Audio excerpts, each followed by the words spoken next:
قاصدنا واغفر لنا ما مضى يا واسع الكرم يا رب بلغ مقاصدنا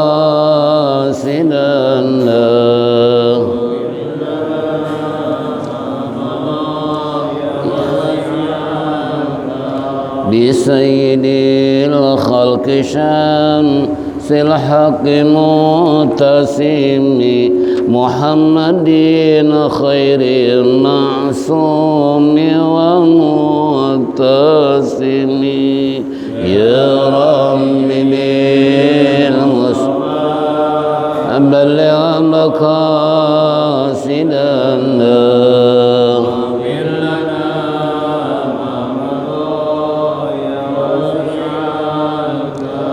له فرارة حبيب الله حجته ومصدر الفضل والعرفان والكرم يا رب بالمصطفى بلغ مقاصدنا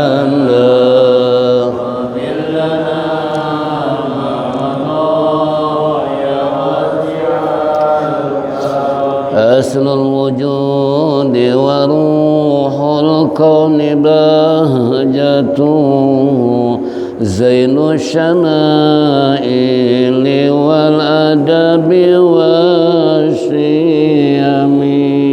يا رب بالمصطفى بلغ مقاصدنا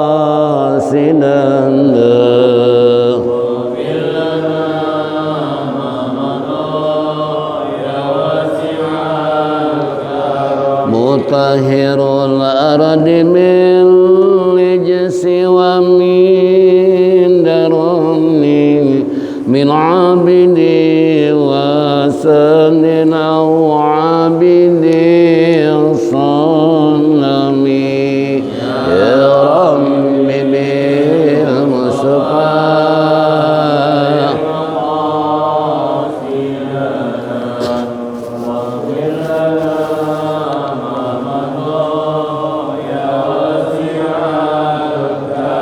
لله من منقذ الإنسان من سقر خير البليات من عرب ومن أجم يا رب بالمصطفى زدنا واغفر لنا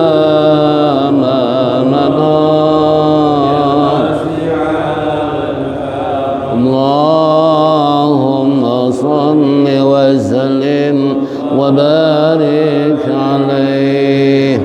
Ma'asyiral muslimin wal muslimat rahimakumullah. Kembali di pagi hari menjelang siang kita duduk bersimpuh bersama-sama di tempat yang mulia dalam rangka menindaklanjuti talim rutin pada subuh di hari Sabtu. Oleh karena itu manfaatkanlah sebaik-baiknya untuk lebih meningkatkan wawasan kita, memperkuat ukhuwah Islam di antara kita dan sekaligus menanamkan iman dan Islam kita agar tumbuh takwa kepada Allah dengan sebenar-benarnya takwa. Harapan kita mudah-mudahan apa yang kita lakukan semua ini mendapat ridha Allah Subhanahu wa taala, taufik dan hidayah, rahmat dan inayah selalu menyertai kehidupan kita sehingga kelak mati husnul khatimah. Amin ya rabbal alamin. Baiklah hadirin jamaah rahimakumullah, kembali kita akan membuka kitab Risalatul Mu'awwanah yaitu halaman 62.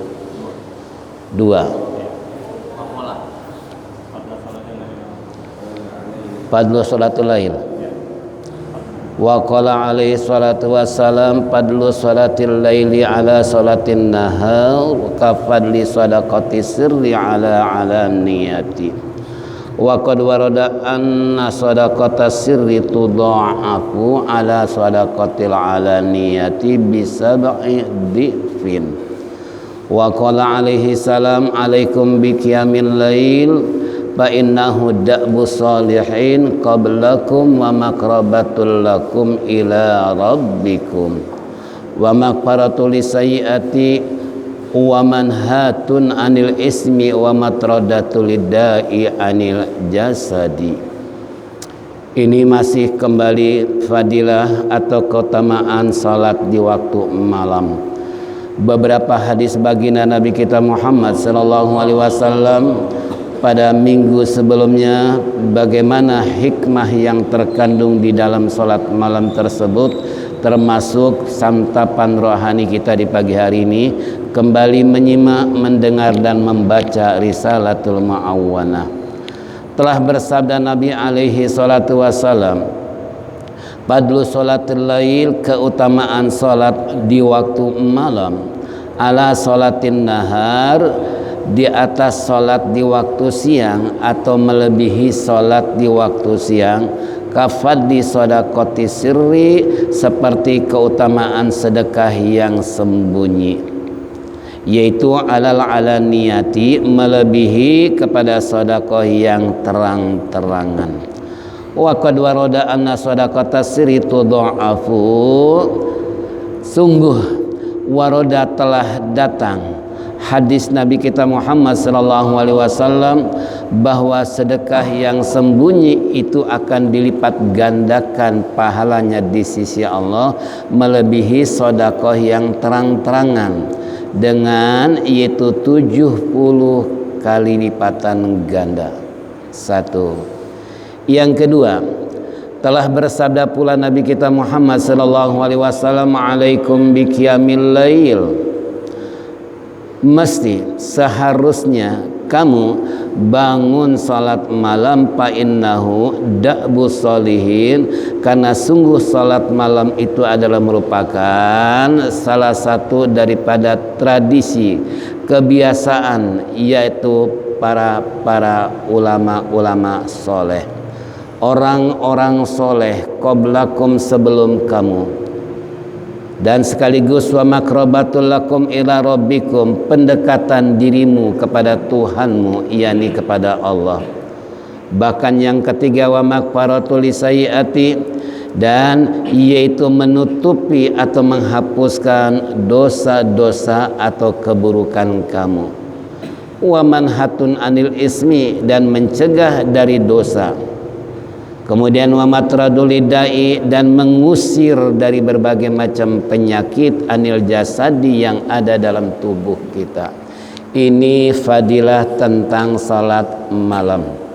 Sejauh mana sampai saat ini, dari semenjak kita balik sampai tua, sampai pensiun, sampai di lockdown dan lain sebagainya, untuk melaksanakan salat malam tadi. Kenapa? Karena ini salat malam adalah salat yang benar-benar rahasia, yang mungkin kalau kita tidak cerita sama orang lain tidak mereka tahu. Tapi itu pun kalau bisa jangan cerita, nanti sebab akibatnya timbul ria, sombong dan lain sebagainya. Cukup hanya diri kita. Bahkan kita pernah mendengar bagaimana seorang sufi, mereka biasa sholat malam 500 rakaat, kemudian temannya bilang dia sholat 1000 rakaat, akhirnya ditambah lagi jadi 1000. Padahal kebiasaannya 500 rakaat. Sebab kata temannya, wah luar biasa, dia kalau sholat malam tuh 1000 rakaat, padahal cuma 500. Itu dengar omongan gitu, ditambah lagi 500 jadi berapa? Untuk membuktikan bahwa dia bukan 500 tapi 1000. Coba bayangkan dulu ya, kalau sekarang bisa bangun malam cuman pertandingan bola doang, bukan untuk apa? Untuk sholat. Coba manfaatkan waktu ya, jangan disia-siakan untuk membudayakan kondisi kita selagi Allah memberikan kesehatan jasmani dan rohani, kekuatan untuk ibadah kepada Allah. Manfaatkan sebaik-baiknya. Mau sampai kapan kita mengikuti hawa nafsu, tidur terus menerus, siang tidur, malam tidur? Ulama dulu malam tidak tidur, siang kurang tidur. Kalau kita Walaupun bedanya sedikit dengan Rasulullah gitu lah. Kalau Rasulullah tidurnya sedikit, kalau kita sedikit-sedikit tidur. Rasulullah makannya sedikit, kalau kita sedikit-sedikit makan. Nah itulah sedikit bedanya. Makanya kembali kepada kita semua. Apalagi ya pagi hari ini Rasulullah SAW telah menyabdakan keutamaan salat malam dengan istilahnya salat siang itu bagaikan orang sedekah dengan sembunyi-sembunyi. Ya, dibandingkan dengan terang-terangan. Itu lebih utama sedekah kan sembunyi-sembunyi. Untuk menghindari riya, untuk menghindari takjub dirinya sendiri, sehingga dia tidak mau istilahnya beramal bersedekah di waktu siang khawatir kelihatan orang. Sengaja di waktu malam. Kenapa? Yaitu pahalanya sebagaimana istilahnya sholat di waktu malam dibandingkan dengan sholat di waktu siang, pahalanya lebih besar sholat di waktu malam. Kenapa? Kalau ibarat HP atau telepon, ini channel nih jarang yang pakai, sehingga komunikasi lebih apa? Cepat. Coba kalau bapak-bapak umumnya telepon di malam hari jam 2 aja kira-kira, suaranya gimana? Mulus gitu kan, terang, jelas, cepat. Kenapa? Jarang orang yang pakai. Coba kalau siang hari jam 11, jam 10 kira-kira gimana? Kalau nggak gerak-gerak sering apa? Sering terputus. Kenapa? Karena semua pakai. Ya, nah ini kembali ibarat itu, sehingga kalau waktu malam boleh jadi keutamaan seperti orang yang istilahnya sedekah secara sembunyi-sembunyi. Bukan nggak boleh sedekah waktu siang, khawatir timbulnya tadi malam namanya sifat manusia. Terkadang lepas kontrol, ya, pengen dipuji, pengen disanjung, pengen dihormati orang-orang, nah sehingga dia melakukan istilahnya sedekah supaya orang tahu siapa gue. Apalagi demonstratif, orang diundang orang-orang miskin, suruh makan, dapat amplop, pulang berebut, gara-gara sendal terkadang jatuh. Nah ini kembali na'udzubillah min dzalik. Ya, ini keutamaan salat waktu malam dibandingkan dengan siang. Ya, itu bagaikan sedekah antara sembunyi-sembunyi dengan sedekah terang-terangan. Tinggal kita mau yang mana. Semuanya baik, semuanya benar, cuman ada kelebihan. Kelebihannya di sini sabda Rasulullah ala sadaqatil alaniyati bisab'in, yaitu di'fin, 70 lipatan ganda. Kita salat malam berapapun jumlahnya, umpamanya itu dibandingkan dengan salat malam 1 berbanding 70. Nah kalau seandainya salat malam sekian rakaat jumlahnya, katakanlah salat tahajud sekian, lalu salat apa lagi, tasbih atau salat witir 3 rakaat, cuman 7 rakaat umpamanya, itu kali 70 sudah berapa? Kalau salat malam. Makanya walaupun cuman 3 rakaat jangan ditinggal. Kenapa? Untuk istiqomah dalam ibadah, walaupun cuman witir doang, karena bangunnya jam berapa? Jam 4. Ya udah. Ya, itu pun sebetulnya masih bisa salat tahajud atau salat hajat istilahnya, entah 2 rakaat, entah 4 rakaat plus dengan salat witir, keburu ya. Nah ini kalau kita mau. Terkadang kan kita suka segennya lihat jam, udah jam 4 percuma deh salat juga, nggak keburu. Itu padahal penyakit itu, jangan dipelihara tuh. Ya, pokoknya kita salat aja. Ya, jangan istilahnya lihat jam. Adapun masalah waktu setelah di saat kita salat terdengar suara subuh, pahala kan udah dapat. Dibandingkan nunggu waktu sampai subuh bengong. Apalagi langsung ngambil remote, iseng azan aja nggak kedengaran. Itu ya. Nah ini tolong tradisi yang kurang baik. Kurang bagus. Kenapa? Kalau kita ingin nilai pahala, maka salat waktu malam bandingannya 70 lipatan ganda dibandingkan dengan salat waktu siang. 1. Yang kedua, kenapa Rasulullah memberikan motivasi, dorongan kepada umatnya seperti ini? Bahkan dalam Al-Quran pun banyak Allah Subhanahu wa taala memberikan motivasi kepada hambanya untuk melakukan salat malam yang disebut qiyamul lail sebagaimana contoh baginda Nabi kita Muhammad sallallahu alaihi wasallam. Bahkan di sini digambarkan oleh musannif berdasarkan hadis tadi bagaimana ulama-ulama orang-orang yang soleh sebelum kita. Orang-orang soleh sebelum kita mereka benar-benar memanfaatkan waktu di waktu malam. Tak ada seakan-akan mereka buang begitu saja hanya melampiaskan hawa nafsu urusan tidur. Padahal tiap malam juga tidur. Pernah benci apa enggak sih sama tidur?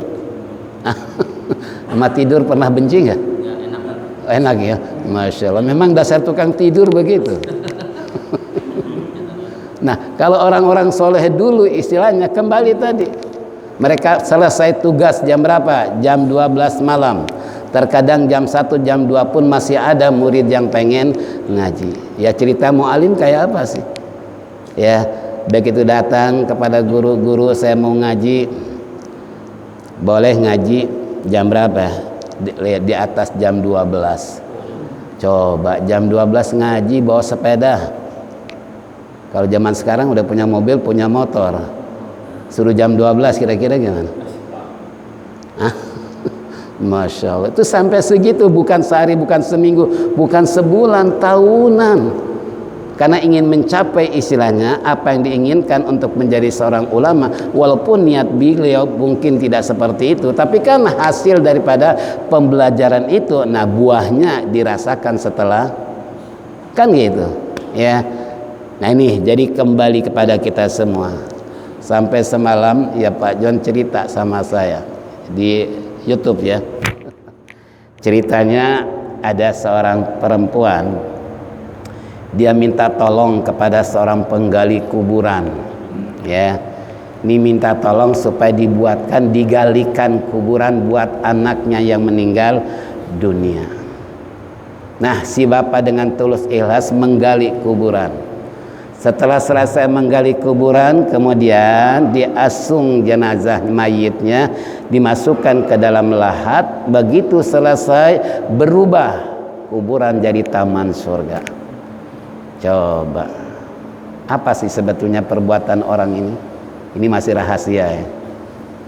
Nah, kemudian tak lama kembali lagi si ibu datang untuk minta digalikan kuburan yang kedua buat anaknya yang meninggal dunia.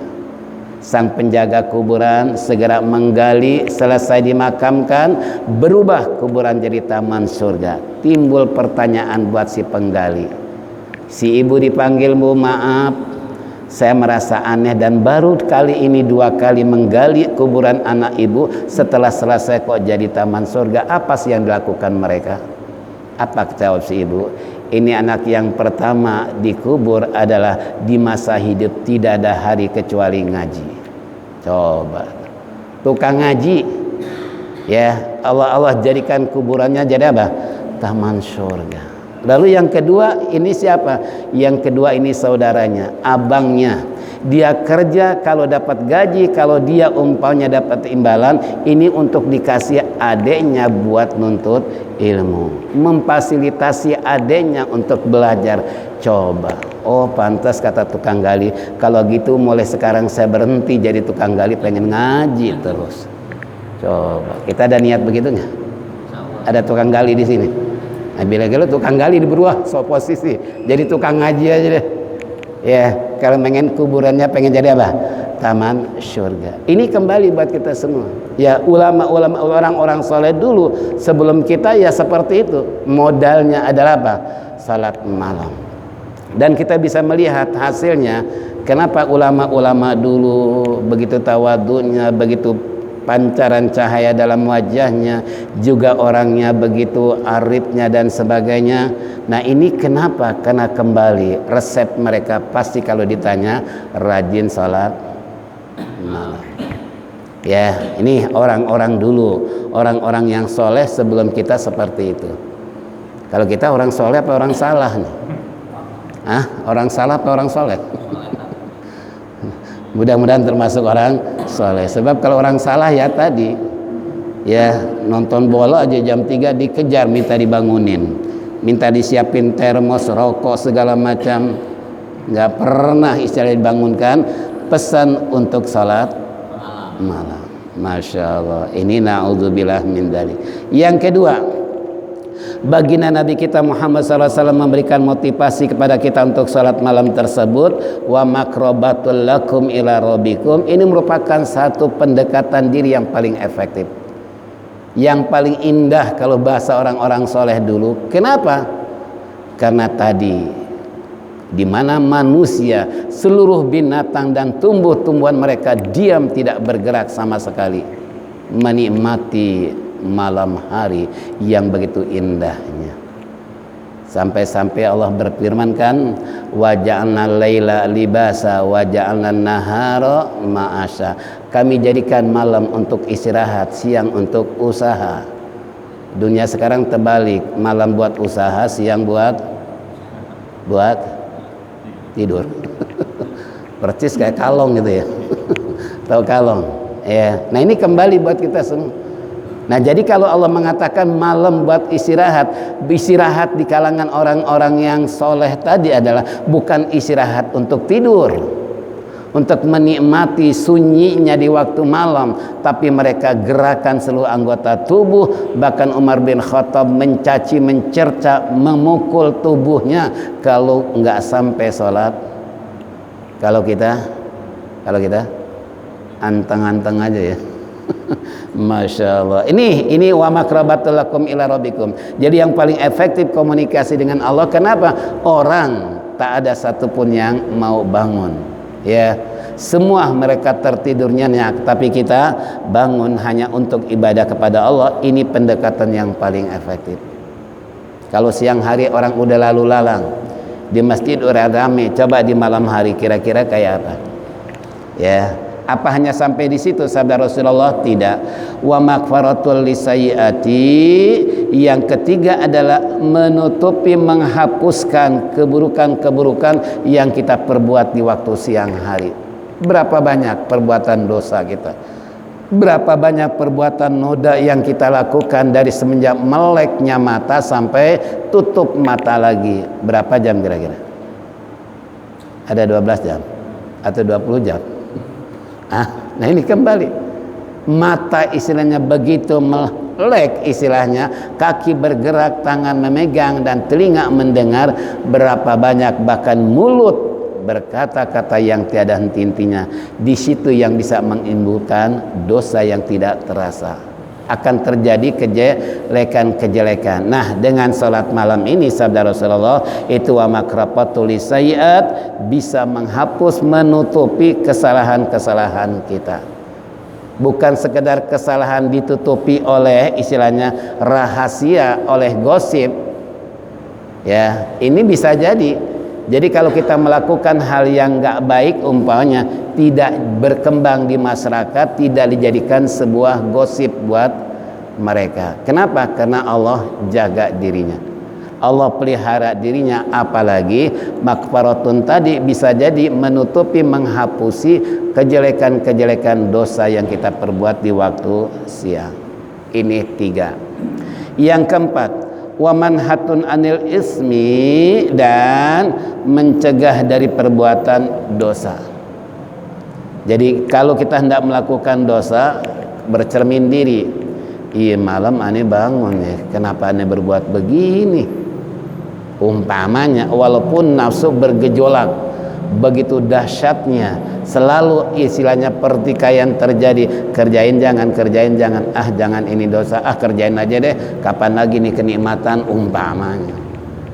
Itu kata baginda Nabi kita dalam sabdanya ini, wa manhatun anil ismi, itu akan terjaga, terpelihara dari perbuatan dosa. Ya. Yang terakhir, wa amtaradut lidai ala jasadi wa matradatul lidai anil jasadi, merupakan alat untuk mengusir, ya, menghindarkan dari berbagai macam lidah penyakit yang ada di tubuh. Nah ini, jadi kalau misalnya dengan salat malam tadi, tubuh yang mungkin kita derita, yang tiada henti-hentinya, yang silih berganti dan sebagainya umpamanya, insya Allah ini Rasulullah telah memberikan resep buat kita semua, menghilangkan, mengusir daripada penyakit jasad, penyakit tubuh istilahnya, itu kembali resepnya dengan sholat malam. Ya, nah kenapa? Karena polusi kan belum ada. Polusi udara yang menghembus kepada diri kita yang bisa membuat penyakit, baik melalui udara kotoran-kotoran atau asap-asap ataupun yang lainnya. Nah, kalau malam hari kan otomatis motor belum keluar, mobil belum ada, mobet juga belum.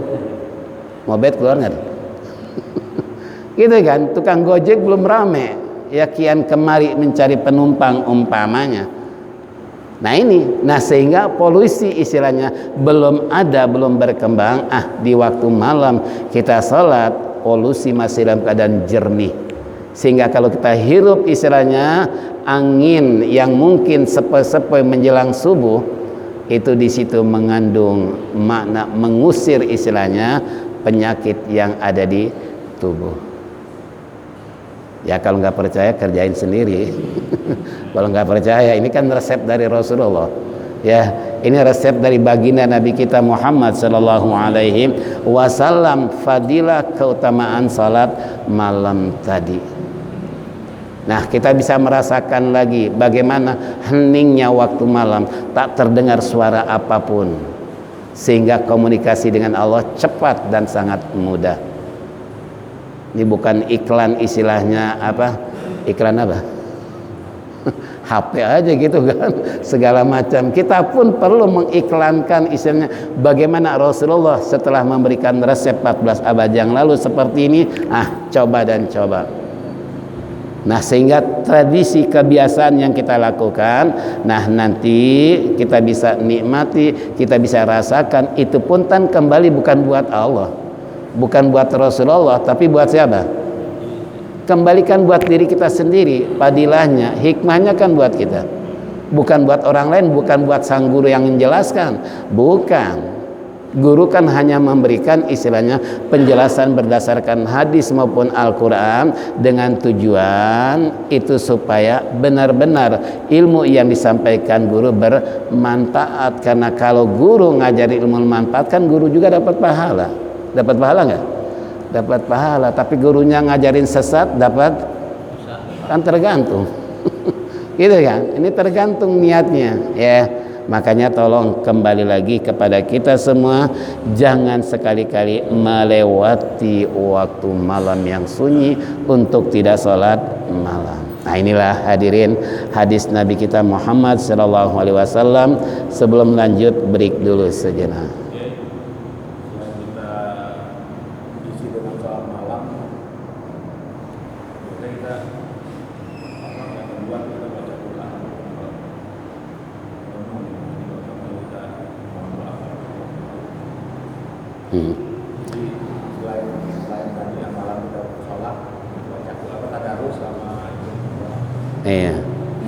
Ini kalau kita bisa simpulkan semua tadi, walaupun tanpa berdoa udah cukup dengan apa?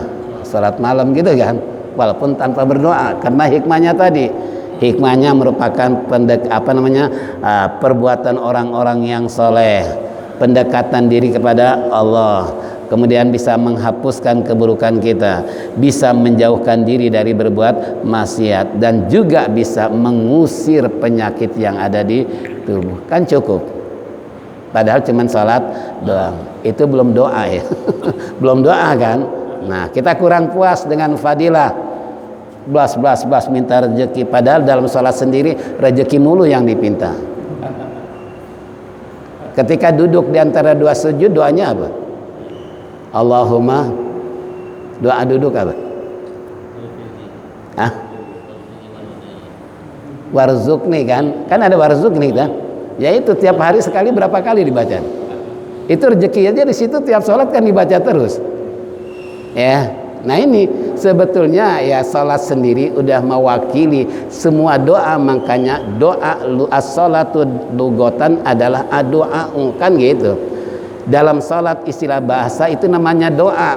Berarti sholat pantas kalau orang lantas jalan nggak mau doa. Kenapa? Karena cukup dalam sholat sudah mengandung doa, makanya mereka lantas jalan. Nggak peduli depan orang tua, main tabrak terus berat perlu ditendang gitu.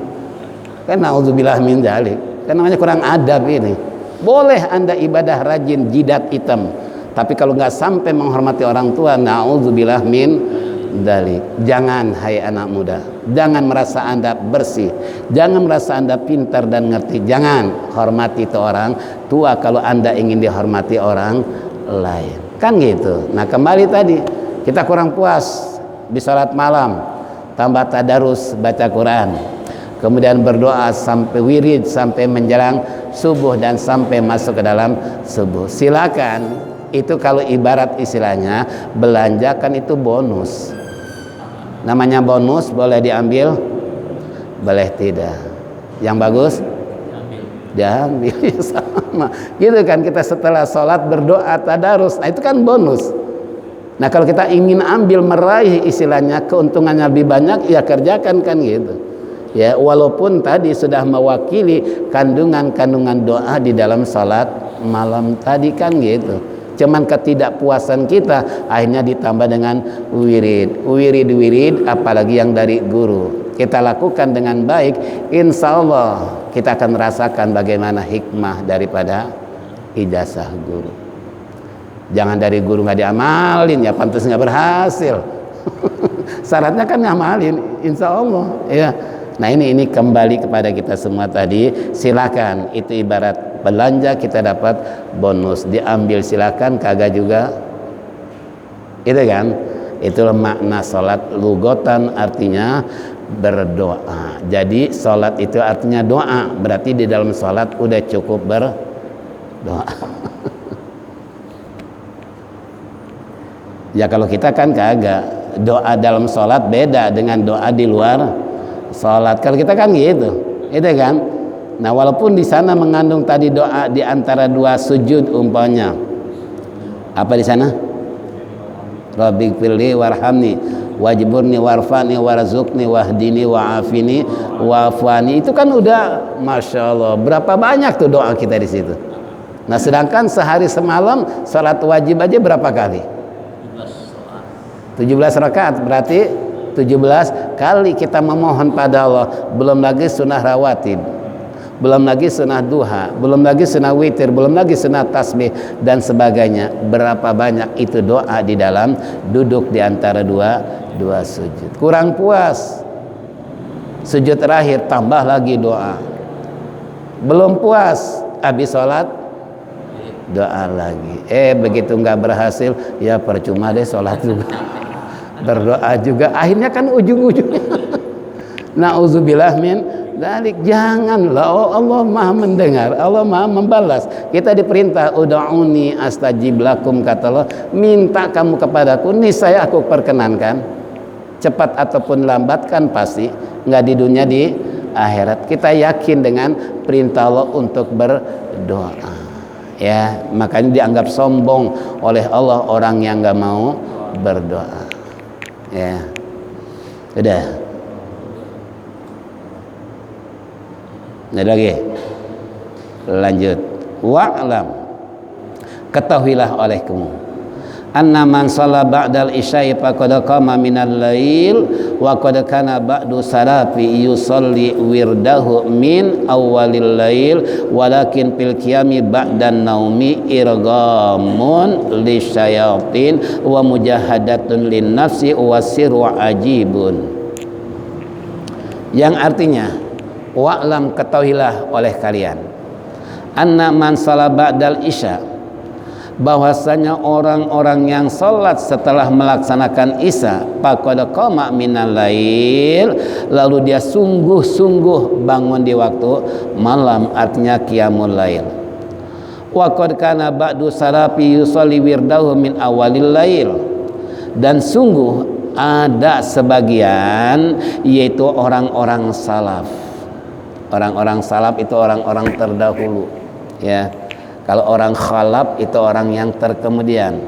Kalau orang kalap Kan ada salap, ada kholap, ada kalap tuh. Kalau orang kalap ngambek melulu tuh orang kalap. Nah ini kembali buat kita semua. Jadi kalau seandainya waqad kana ba'du salafi tadi, sungguh istilahnya ada orang, sebagian orang dulu ya, orang-orang salaf yusolli, mereka melaksanakan salat wirdahu, pada wiridnya min awalil lail, mereka wirid membiasakannya adalah di awal malam. Ini ada juga orang dulu istilahnya mereka wiridnya itu melakukannya di waktu awal malam. Awal malam jam berapa? Berarti habis isya ya, habis isya. Kenapa? Walakin fil qiyami ba'dan naumi, akan tetapi pada bangun di waktu malam sesudah tidur, ini irghamun lisyayatin, adalah membikin marah bagi setan. Setan ngambek, bayangin tuh ya. Bahkan wa mujahadatul linnasi wasirun ajibun, bahkan memerangi istilahnya bagi nafsu, dan ada rahasia yang aneh. Kalau di satu sisi mereka membiasakan salat malamnya di awal malam. Kenapa? Ya tadi ya, walaupun ada walakin pilih qiyam ba'dan naum tetapi di waktu malam setelah tidur itu membikin marah setan. Setan ngambek kalau kita bangun malam. Dia nggak rela kalau ada hamba Allah umat Rasulullah bangun di waktu malam. Sebab ini kayak istilah bahasa setannya nih, long kurang ajar me gua. Udah suruh tidur enak diempok-empok masih juga bangun.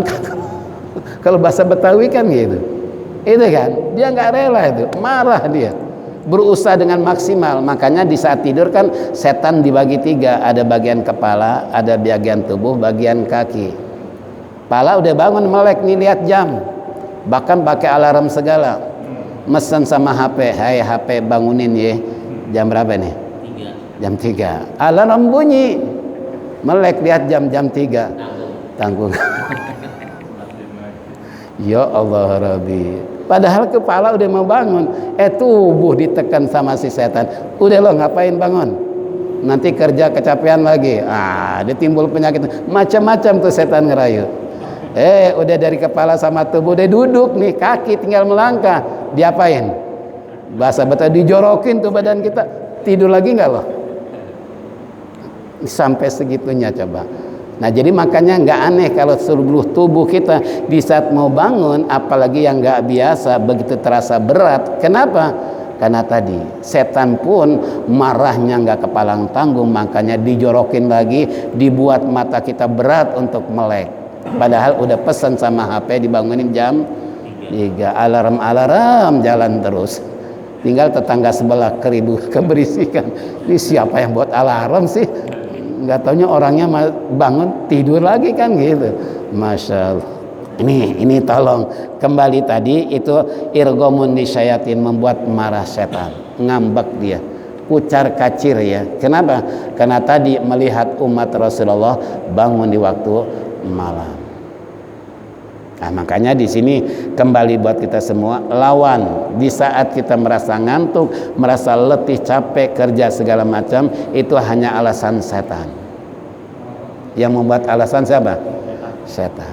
Padahal kalau kita lihat, persetan kamu godain gue, kan gitu. Dia juga kabur kalah. Ya.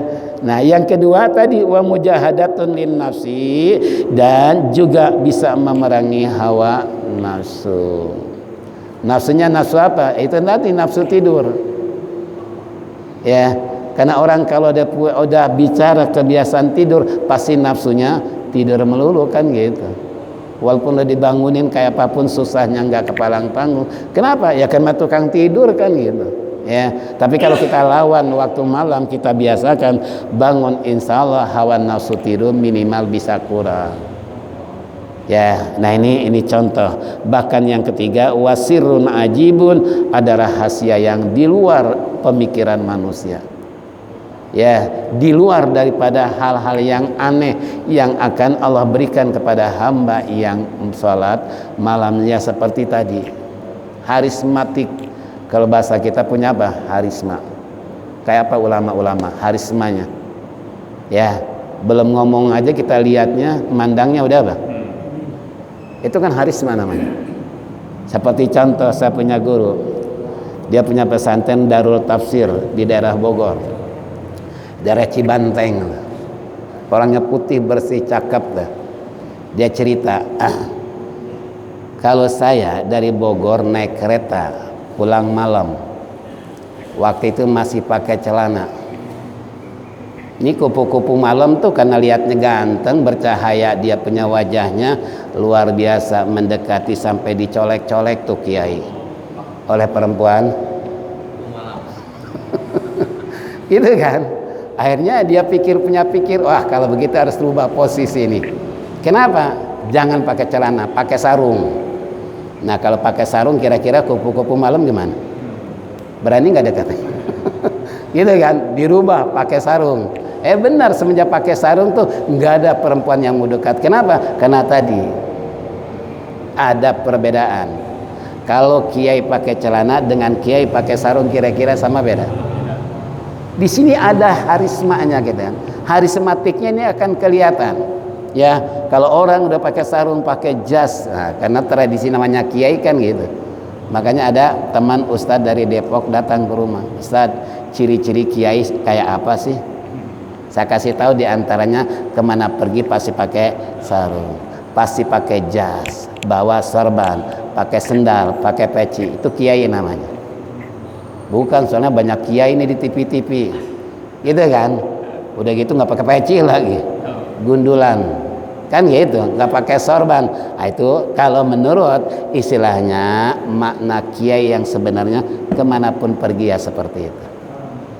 Ya. Nah sehingga kan timbul harisma tadi. Harismatiknya kan ada, wibawanya kan ada. Ya tadi perempuan aja nggak berani kan, karena pakai sarung. Kan gitu. Coba kalau pakai celana, apalagi gundulan nggak pakai peci, bukan kiai, harismanya apa? Hilang kan gitu. Coba aja silakan amati, ya wibawanya dan lain sebagainya. Makanya kalau saya bukan nggak berani pakai sarung, ya tadi belum capai kiai. Kalau udah kiai benar-benar kiai ya tadi. Yang kedua lagi dia punya kobongan kan. Tahu kobongan? Santren, tempat biasa duduk di majelis. Banyak kitabnya. Itu namanya kiai. Tempat orang bertanya, curhat dan lain sebagainya. Itu namanya kiai. Nah ini kembali buat kita semua, saya bilang itulah ciri-ciri kiai. Oh jadi itulah, ya itu ciri-ciri kiai. Ya, nah ini kembali buat kita semua. Jadi kalau seandainya kita ingin istilahnya tadi bisa mengusir, bisa istilahnya untuk tidak terkena penyakit atau lagi tadi harismatik tadi, itu dengan sholat malam akan bisa terwujud. Ya contohnya saya katakan tadi, kiai-kiai itu mereka disegani, dihormati karena kembali tadi sholat malamnya kuat, ibadah malamnya luar biasa. Kalau kita bagaimana mau punya wibawa, sama istri aja diomelin lulu, umpamanya gitu kan, boro-boro dihormati istilahnya. Kenapa? Coba sekarang lakukan nih sholat malam. Iya nonton bola. Iya, ya Allah, kalau dia nonton bola kayaknya sampai ngaji dikalahin, salat subuh dikalahin, bayangin. Gara-gara nonton bola. Ada nggak di sini? Ada, ya Allah. Tolong kembali pada kita semua, manfaatkan waktu malam. Makanya kalau Rasulullah memberikan satu pemikiran buat kita semua, iktanim khamsan qabla khamsin, gitu kan? Gunakan masa 5 sebelum datang masa yang 5 nih. Gunain yang 5 nih sebelum datang yang 5. Ini udah datang yang 5 baru nyesel, baru nangis, baru merengek, baru dekat dengan Allah, menyebut nama Allah. Dulu di waktu sehat kemana aja mas? Padahal Rasulullah udah ingatkan apa? Yaitu gunakan masa yang 5 sebelum masa yang 5. Sihataka qabla sakomik, gunakan masa sehatmu sebelum datang sakit. Ini kalau nggak sakit belum pernah mau ingat sama Allah, jauh sama Allah, boro-boro mau ke masjid, zikir aja kayaknya panas banget. benci banget sama orang yang ke masjid. Kenapa? Ya tadi dia nggak sadar diri bahwa suatu saat dia akan sakit. Nah, orang kalau udah sakit kira-kira gimana? Kira-kira gimana? Masya Allah. Coba dulu ane waktu sehat rajin ngaji kayak orang-orang tuh, rajin salat berjamaah, rajin begini segala macam, kan gitu. Insya Allah di waktu sakit dia punya sudah tabungan buat akhirat, nilai-nilai ibadah sudah apa? Sudah tersimpan. Jangan setelah sakit boro-boro bisa salat khusyuk, boro-boro salat mau lebih banyak, yang ada yang wajib aja udah itu yang wajib aja itu. Ya Allah, mau bangun gak bisa bangun, salat sambil duduk, kadang-kala sambil duduk pun gak kuat, salat sambil tiduran gak kuat juga, salat sambil coba. Tapi waktu sehat dulu nggak pernah dipikirin gitu kan, buat apa masa sehat kan gitu. Nah ini jangan, itu Rasulullah udah apa? Udah istilahnya mengingatkan, gunakan tuh masa sehat sebelum masa sakit. Nah kurang asemnya manusia kan gitu, masa sehat dibiarkan begitu saja, setelah sakit baru na'udzubillah min dalik. Inilah hadirin, kalau dijelaskan 5 macam sampai zuhur belum selesai. Insya Allah kena waktu, isyraq sebentar lagi tiba, kurang 3 menit. Mudah-mudahan Allah panjangkan umur saja, sehat walafiat, bisa bertemu kembali di hari Sabtu yang akan datang, dan apa yang kita baca dengar bersama jadikan ilmu yang bermanfaat. Mari kita sama-sama tutup dengan zikir tauhid. Falyatafaddal mashkur.